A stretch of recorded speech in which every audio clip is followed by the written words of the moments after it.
والنجم والشجر يسجدان والسماء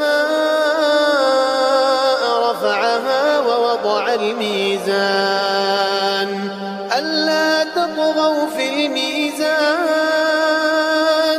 وأقيموا الوزن بالقسط ولا تخسروا الميزان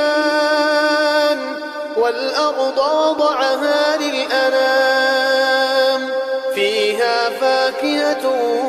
والنخل ذات الأكمام والحب ذو العصف والريحان فبأي آلاء ربكما تكذبان خلق الإنسان من صلصال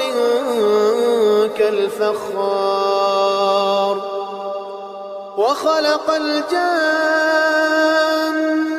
من مارج من نار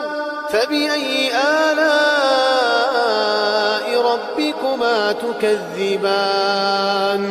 رب المشرقين ورب المغربين فبأي آلاء ربكما تكذبان مرج البحرين يلتقيان بينهما برزخ لا يبغيان فبأي آلاء